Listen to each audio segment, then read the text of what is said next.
Hello bankers, कैसे हैं आप लोग। स्वागत है एक बार फिर से आपका मेरे इस यूट्यूब चैनल इट्स इजी पर। तो पहली वीडियो कैसी लगी आप सबको, जिसमें मैंने अपना एक्सपीरियंस शेयर किया था। वैसे तो आप सबका प्यार है कि उसे आपने पसंद किया, और इसी कड़ी को कंटिन्यू करते हुए अब मैं एक नई वीडियो लेके आई हूँ। इस वीडियो में हम डिस्कस करेंगे प्रधानमंत्री जीवन ज्योति बीमा योजना के ऊपर। तो इसके जितने भी की पॉइंट्स हैं PMJJBY के, उसको मैंने अपनी इस वीडियो में इंक्लूड किया है।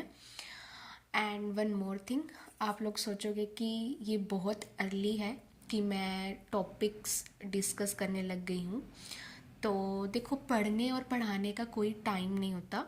जब भी आपका मन करे और आप सोचो कि I am ready to start, तो वही टाइम होता है, वहीं से ही शुरुआत करने का टाइम होता है। तो मुझे लगा कि मुझे कुछ टॉपिक्स डिस्कस करने चाहिए, वीडियोस बनाना चाहिए, तो मैं वीडियो लेके आई हूँ। बट अगर आपको लगता है कि अभी आप रेडी नहीं हैं ये चीज़ें पढ़ने के लिए, तो आप इसे स्किप भी कर सकते हैं, कोई प्रॉब्लम नहीं है। जब आपको लगे कि आप तैयार हो चुके हैं अपने प्रमोशन के लिए या फिर अपने जनरल नॉलेज को अपडेट करने के लिए, तब आप इस वीडियो को देख सकते हैं। तो चलिए वीडियो स्टार्ट करते हैं। तो इसके अंदर मैंने क्या है, जो की पॉइंट्स हैं उनको शॉर्ट फॉर्म में लिखा है ताकि इजी टू रिमेंबर रहे। तो लेट्स स्टार्ट। प्रधानमंत्री जीवन ज्योति बीमा योजना, तो ये फुल फॉर्म तो हमें रट चुका है। PMJJBY का फुल फॉर्म प्रधानमंत्री जीवन ज्योति बीमा योजना। Next, it is a life insurance scheme.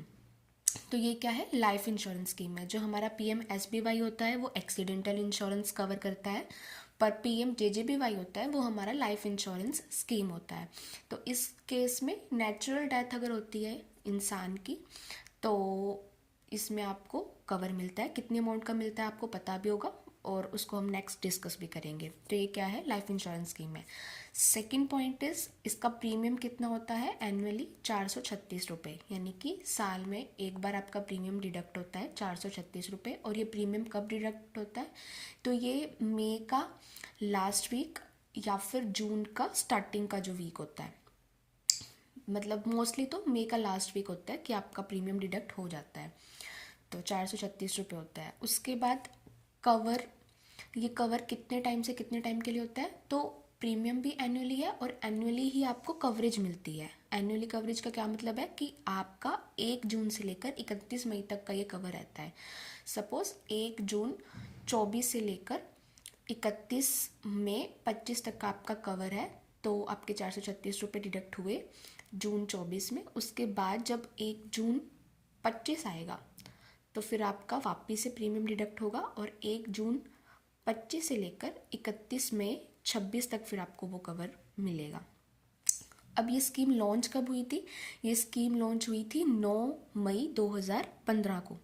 9 May 2015 date ना याद रहे कोई बात नहीं, मंथ और ईयर याद रखना ज़रूरी होता है कि मई 2015 का ये स्कीम है। और सेम ही डेट थी PMSBY, ये दोनों सेम ही डेट को लॉन्च हुए हैं। तो हम सिर्फ इतना याद रख सकते हैं कि मई 15 में PMSBY भी लॉन्च हुआ, मई 15 में PMJJBY भी लॉन्च हुआ। अब ये स्कीम किसका इनिशिएटिव था, जब मैं प्रमोशन एग्ज़ाम के लिए प्रिपेयर करी थी ना, तब ये वाले क्वेश्चंस बहुत आते थे कि हमारी जो गवर्नमेंट स्पॉन्सर स्कीम्स थी ना, NRLM, NULM, फिर आपका PM विश्वकर्मा हो गया, फिर नमस्ते लॉन्च हुआ था, तो ये कौन कौन सी मिनिस्ट्रीज़ ने डेवलप किया था इस स्कीम को।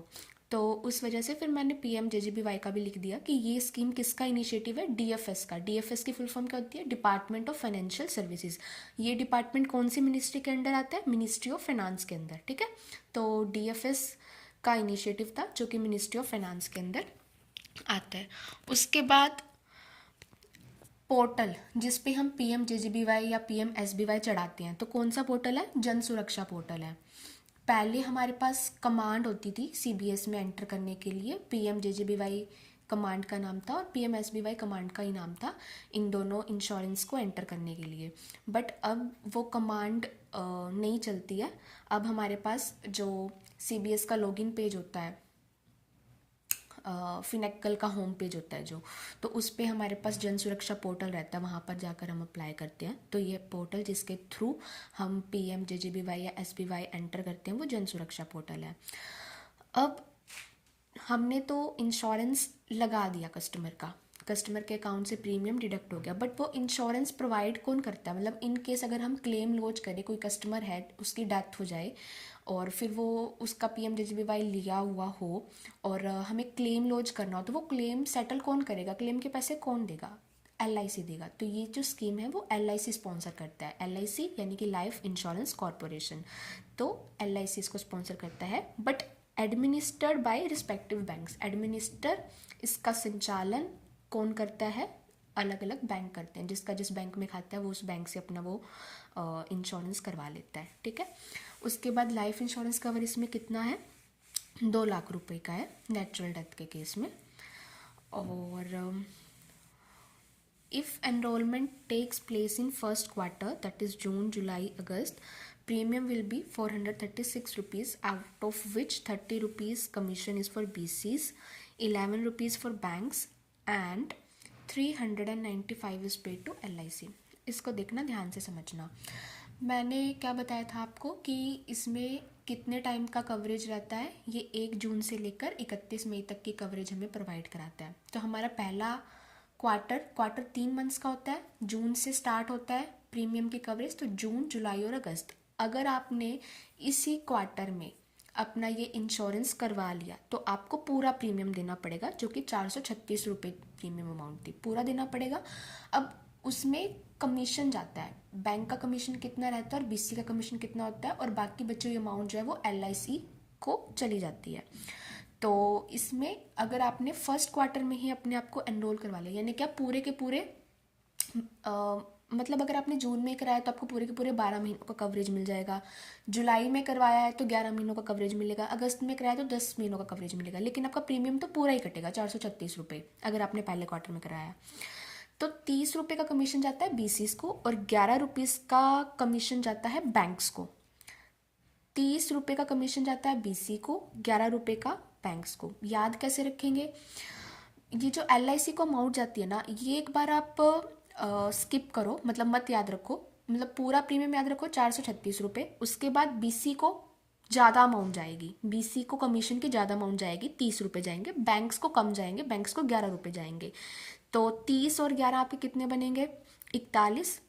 436 में से आप 41 माइनस कर दो तो जो बची हुई अमाउंट आएगी, इसका मतलब वो गई है LIC को। तो ये वाली अमाउंट आपको याद रखने की ज़रूरत नहीं पड़ेगी, तो इससे थोड़ा सा लर्न करना आपको ईजी हो जाएगा।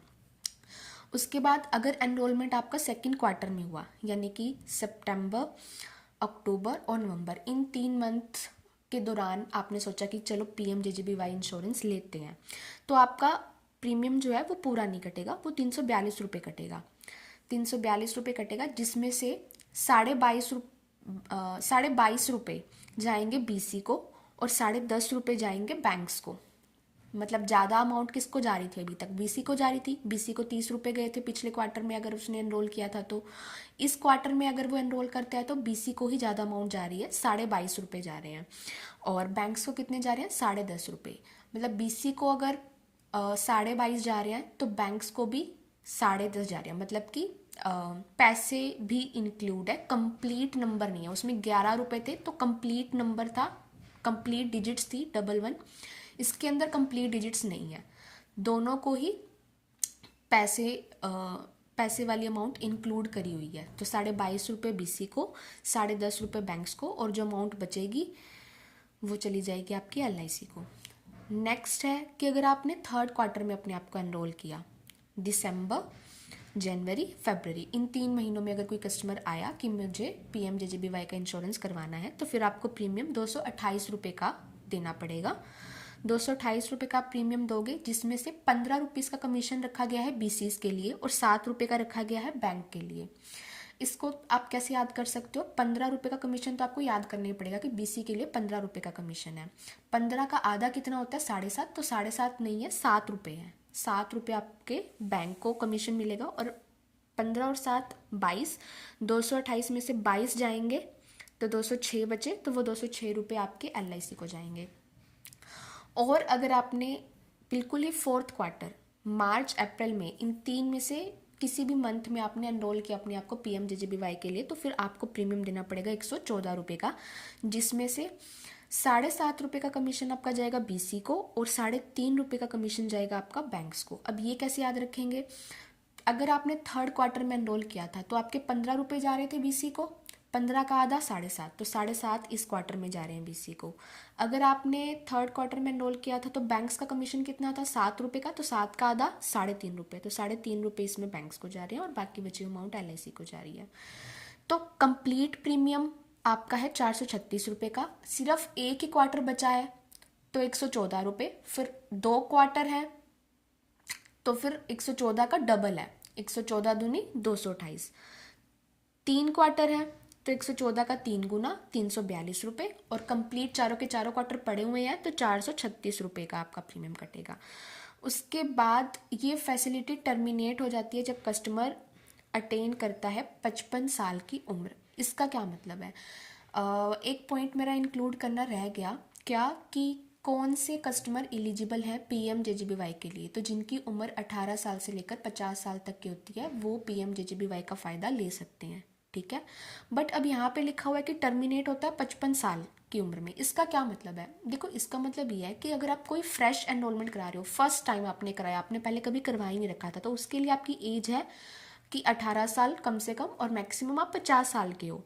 लेकिन अगर आपने सपोज करिए आप 48 ईयर्स के थे तब से आपने PMJJBY करवा लिया, तो हर साल क्या होता है, इसका प्रीमियम ऑटो डेबिट होता है।